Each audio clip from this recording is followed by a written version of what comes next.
Hey, how's it going? It's a very warm early morning now in Sydney, New South Wales, Australia, and I'm sitting here in a unit in a majority owned in a building that's almost entirely owned by the Anglican Church, and it's used to house more theological Bible students. I've given, there'll be some other videos out there about a little bit more about different aspects of this. This is what I'm talking about. The reason why I'm doing that, I started this week. The reason why I'm doing that is because I found a really nasty attack that I call it, insidious serial nether remote assault. And um, they can break into any air gap machine. And the most recent thing they did was they broke into our NBR, and they do it with impunity and arrogance. They laugh at your face. They laugh in your face when they're doing it.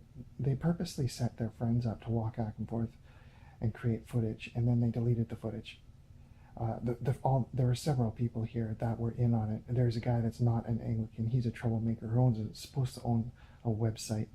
He's all proud of all the people that he knows and all the connections and the people he knows in the movie business and really smart mathematicians. But essentially, he's just a two-bit crook. And he's under the Anglican thumb. He was involved in it. He was walking back and forth, and there's a couple other students that were walking back and forth at 2 o'clock in the morning. I see them there. I notice the time. I go back to look at it later and it's gone. It's deleted. And then I saw some, remnants of footage, broken footage, and some weird anomalies in video behavior that should have never been there, but was there because of the tampering. So I decided that I'm going to start talking about this because it's dangerous. Not only can they get in your computers, but they can also get in your home security systems. So if they want to break into your home, they can break into your home. Even if you have a security system, they can access the security system from out on the street. They can break in, they can delete the footage, and within an hour they're gone. They can plant data, they can plant things if they don't like who you are. If you're a troublemaker, if they want to make you look like a terrorist, they can plant anything in your house. They can plant chemical weapons or they can just plant some wires and a soldering gun and say that you're going to make chemical bomb or make bombs, or you're. It's bad. It's really, really bad. This group of people are Anglican, belong to the Anglican Church. They're one-minded and they're single-minded and they're a small group. There's a small group of people here that are involved in the computers. Are very good friends. One of the guys, after I started talking, left over to the other building. I'm assuming the thing he's trying to pursue as well. Chris, everybody's gone. Who are you going to blame now? But the point is, you're missing the point. Everybody works together. It's a conglomerate. They work in unison and they work in collaboration, and they connive and they conspire. They cover up, they connive when they get caught, and then they conspire before they do something, and they work together on it. There's many, and if they don't know how to do something, a friend comes in. So this guy that I'm talking about used to be here before, and he went over to the house after I started talking. So I'm guessing that because I went out this evening, he took the opportunity to come over and help his friend, because his friend is probably trying to figure out how to, attack vectors and how to get into the phone, because he probably wants to interfere with my video recording with the phone, and he wants to interfere with my uploading to YouTube. They're in the YouTube account because I see them deleting. I'm pretty sure because I see them deleting tags so that Google won't index. They're also. I went to Gmail and I saw another device. Gmail told me that another device was connected at the same IP address. So I'm thinking that they got an IMSI catcher, and with them it's no problem because they got lots of money. So I think that he was advocating helping his buddy. So he left, and that's the last time I saw him. But before that, he had done lots of stuff. See, what they tried to do when he was here, and when they were all here, because there's another guy who graduated, unless he's still living here, to cause trouble, but he wants to go to Indonesia and church plant, but he's just going to cause trouble there too, I'm sure. He'll probably try to cause as much trouble for the Muslim population as possible, try to make them Christian. He wants Indonesia. He wants the population for, the church wants the population for many reasons, economic mostly. And the oil that goes through the strait there. Anyways,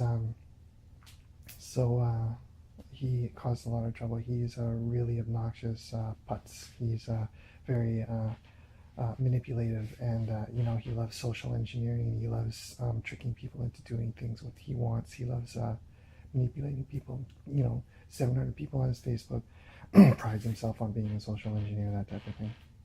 I saw him tonight. And he's done several things to try and instigate me into aggression. Well, the first thing that he did was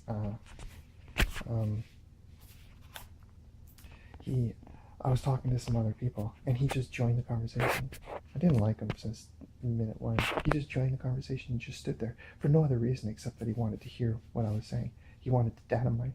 He has no interest in me as a person. He has no respect for me. He doesn't like me or consider anything I have valid unless he wants to steal from what I'm saying. But he is a thief, and he has no problem stealing ideas or thoughts. But mostly he wanted to hear what I was saying to the other people so that he could carry it back to his masters, and so he could get a pat on the back. He stood there and stood there and stood there until I finally left. And the minute I left, he left. He never said anything, just hid behind his baby, like they all do, hide behind their babies. Another time I saw him, I was walking by. Like I said, I've got nothing to say to these people after all their attacks and all their completely anti-Christian behavior, anti-Christ-like behavior.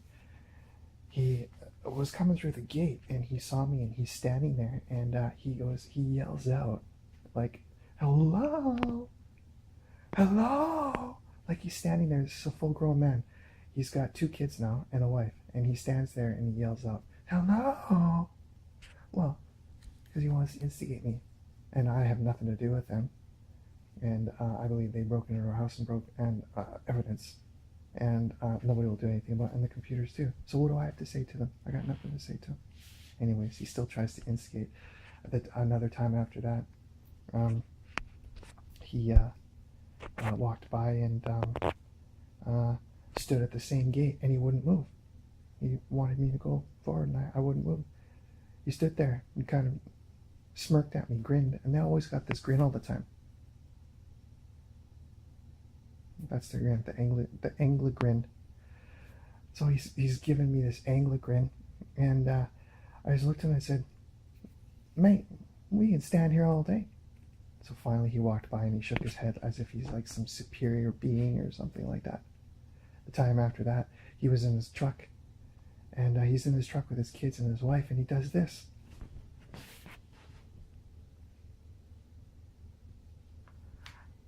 And he's like, look at me. And his wife looks over him like this. I have no idea what he's doing.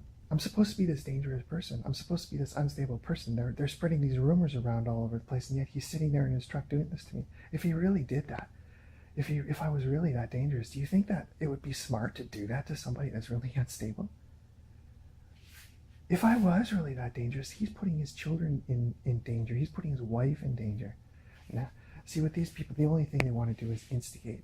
And every single day has been like that. Every time you run across one of these people, every time you talk to one of these people, they instigate. And they do it doubly more after they've been caught doing something. When they've been caught doing something, or if I start being vocal, or if I start talking to people about it, they get aggressive and they try to harass you, and they try to assault you, and they try to retaliate. They try to beat you down and break you. As a matter of fact, that's funny because there was this one quote, this one person in the Bible college manual goes, because they give this manual out every year. This girl goes, oh yeah, I realized, I'm paraphrasing, I realized the best thing, I realized that I thought I came here to study the Bible.